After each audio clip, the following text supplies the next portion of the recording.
So you found yourself playing LFG again with a backpedaling demon hunter who's going to pop Metamorphosis on the first global and try to solo the enemy team like he's Illidan's Storm Rage or something. We've all been there, and we know how frustrating it is to see your partner play so uncoordinated that you instantly lose every game. Fortunately, there are a few things you can be doing to turn any game in your favor, and today we're going to be focusing on control. We're going to be showing clips from 1400, 1600, and 1800 rated players and comparing them to the pros, but this time these pro players will have a distinct disadvantage. Two of these pros will be playing with partners fresh out of LFG, and the last one will be playing with a freshly geared healer. They will be showing you how, despite these disadvantages, they have mastered their control in order to win games, and how you too can use your control to win games against all odds. We quickly have a question for you though. What do you think is the highest rating possible to get through LFG? A player named Grindtime recently posted that he managed to get Gladiator after finding both of his partners at 1700 rating in LFG. Do you think this was pure luck or just a fluke?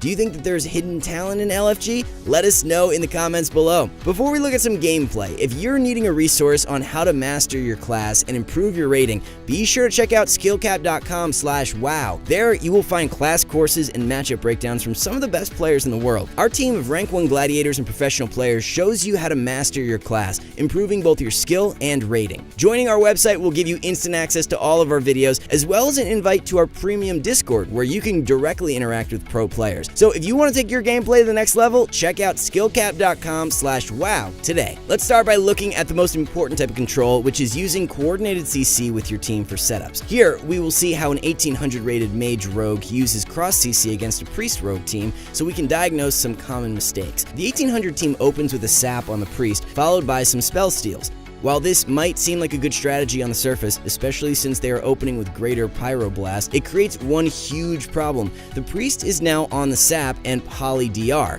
and without these DRs for the next 18 seconds, it will be much more difficult to cross CC the priest and set up on the rogue, which is generally a safer strategy in this matchup. Before we see what happens in the rest of this game, we have a game knowledge question for you, but this one is really easy. Of all the spells you see on screen, which one does not share DRs with the other? If you get this one wrong, you have a bit of studying to do. If you answered Dragon's Breath, you are right. The rest of the abilities here are on Incapacitate DR. If you need a refresher on DRs and how they work, check out our video about not failing your crowd control. Back to our game, we already have a huge blunder. The Greater Pyroblast gets silenced, and Kidney Shot gets immediately used on the enemy rogue, while our 1800 rogue mage pushes for a kill on the priest. One huge problem with this setup is that Kidney Shot was wasted on the rogue. At this point, the priest is forced to be the kill target. So instead of using their long stun on the rogue for a polymorph, they should have used cheap shot on the rogue with a kidney shot on the priest. To their credit, this aggressive opener on priest forces the rogue's trinket, meaning the rogue is a good kill target. With combustion used and the kill denied, our 1800 rogue mage still has a setup option for the rogue, who used their trinket to peel the opener. The problem for the meantime is that now both the priest and rogue are on both stun and polymorph DR. The early sap and stun on the priest combined with the kidney shot and polymorph on the rogue have now created a situation where both targets are immune to both our setups and our CC. To make matters worse, our 1800 mage will reset the DRs on both the rogue and the priest with a Ring of Frost.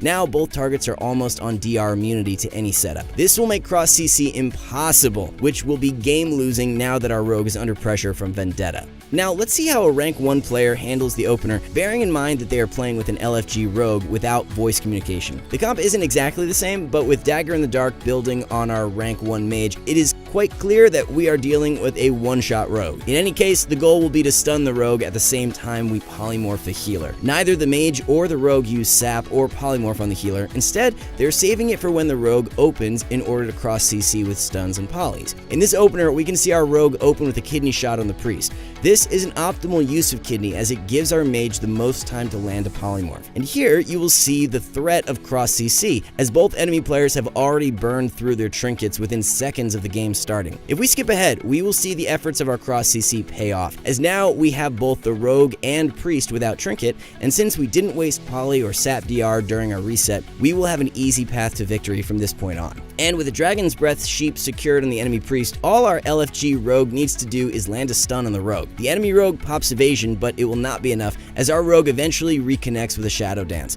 With combustion popped, the game will easily be won. As you can see, by not wasting DRs, we are able to set up clean kill setups later on in the game.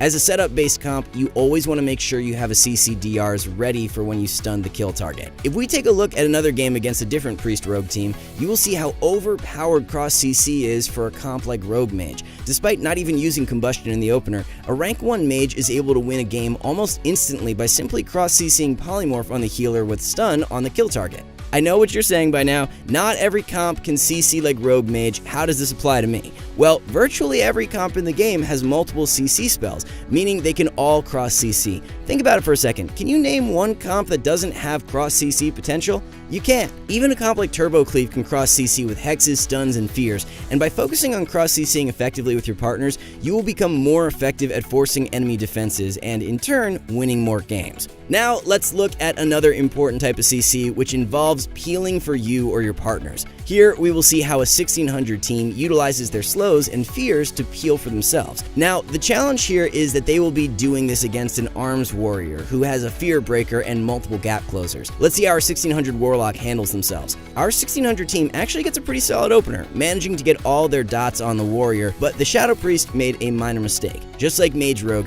you also need to be utilizing cross CC as a Shadow Priest, which you have access to by yourself with Psychic Horror and Silence. A better Holy Paladin in this situation would have instantly dispelled the coil and the full row of dots on their warrior. Before we see what happens after this opener, we have a quick game knowledge question for you. What DR category is Mortal Coil? Is it a stun, incapacitate, or disorient?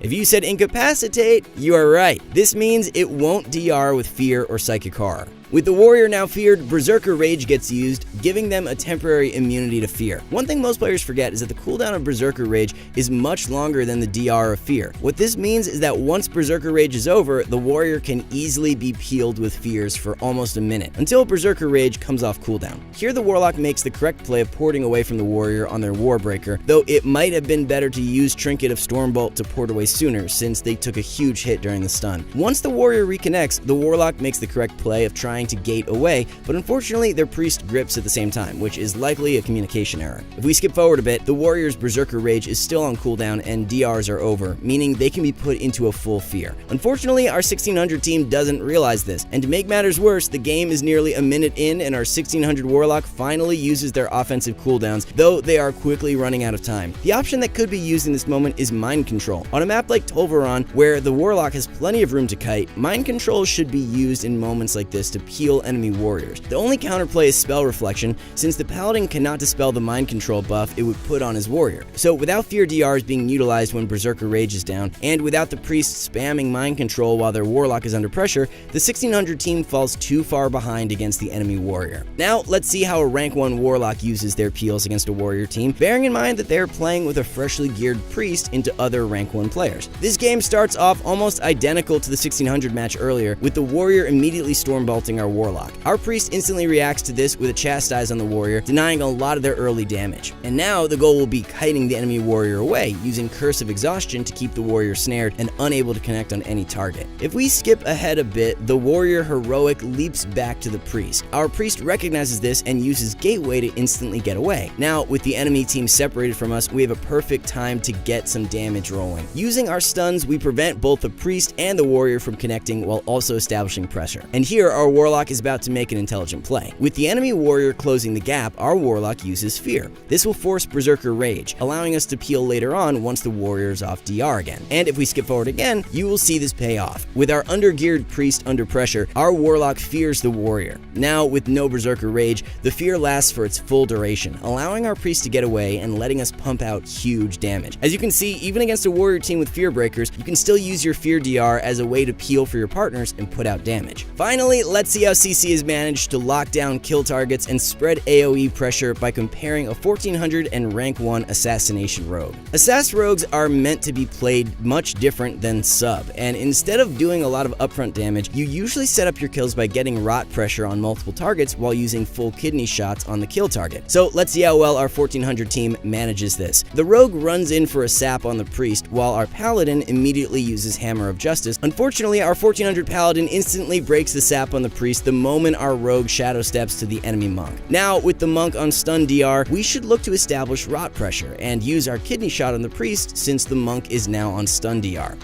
Unfortunately, our 1400 rogue uses kidney shot on the monk, resetting DRs and only lasting half its duration. To make matters worse, our rogue was late in responding to Weapons of Order and Serenity, causing them to take huge pressure really early. Not only have stun DRs been wasted up to this point, but we have not really established rot pressure on both targets, which will make the game much more difficult. Now let's see how a rank 1 rogue is able to spread AoE pressure with bleeds while using stuns properly on the kill target. Bear in mind that this rogue is playing with an LFG healer against other high-rated teams. Once again, the goal of Assassination is to apply as much AoE damage as possible while using full kidney shots on the kill target. This is achieved by playing very slow in the opener, gradually applying your bleeds on multiple targets before stunning the kill target. In this case, it's best to apply most of your pressure on the enemy healer because they will be under massive stress trying to keep their team topped while a rogue rots them and their partner. And here we will see how effective it is to apply rot pressure while using kidney shot on the healer. Notice the health of both the demon hunter and the priest when this kidney shot starts. And now you will see that during the kidney shot, the rogue is able to drop the priest incredibly low, forcing major CDs, and during all of this, the demon hunter's health continues to rot in the background. We now have a situation where we have 2 targets low and vulnerable simply by using our stuns while we had established rot pressure. By not wasting stun DRs, our rank 1 rogue is now in a really good position to win the game. And there you have it. Those are the key differences between challenger level and rank 1 level players. As you can see, rank 1 players are highly effective at using their cross CC for setups, CCing for peels, and using their CC on kill targets to create pressure. If you enjoyed this video, be sure to give it a like, and if you want to stay up to date on all future uploads, be sure to subscribe and turn all notifications on. Once again, we want to know what you think is the highest rating possible in LFG, so let us know in the comments below what you think.